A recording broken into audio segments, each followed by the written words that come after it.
کانال یوتیوبی ایمان سالار را سابسکرایب نموده زنگ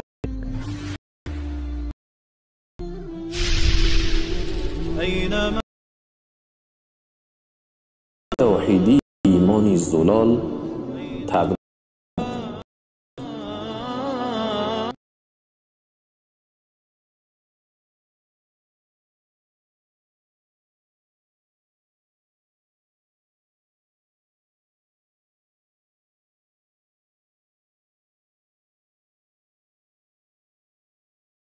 همراهی رسول الله را در یعنی در آخرت همه ما عشق ذوق داریم، شوق داریم که از شما رخسار رسول الله و چهره نازنین را در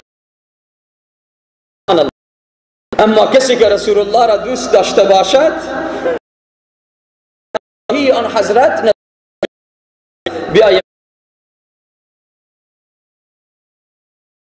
وسیله اتباع و پیروی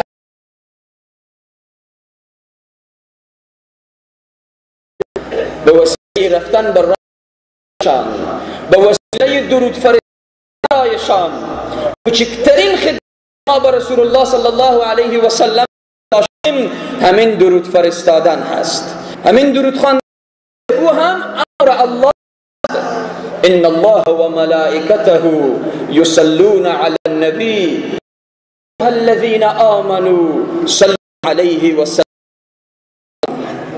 همان الله و ملائکه درود میفرستند، رحمت میفرستند کی الله صلی الله علیه و سلم. ای اهل ایمان، ای مؤمنین، ای امیان رسول صلی الله علیه و سلم، شما هم درود بفرستید. سبحان الله، شما هم سلام خود روان کنید بر رسول الله، خصوصا در روز جمعه، خصوصا در شب جمعه چه کار کنیم؟ بر رسول الله صلی الله علیه و سلم زیاد درود بخوانیم. آدم تا به خاتم، از سیدنا آدم علیه السلام تا به آخرین انسانی که به دنیا می آید، سبحان الله، در روز قیامت حضور دارد. در او روز، در او جمعیت ما دوست داریم که به رسول الله نزدیک باشیم. ما دوست همه امتیان دوست دارن، اما خوشا به حال کسی که به وسیله درود خواندن، به وسیله اتباع و پیروی از سنت هایشان خود را به رسول الله نزدیک میگرداند. رسول الله صلی الله علیه و سلم میفرمایند که کسی که برای من یک درود بفرستد، الله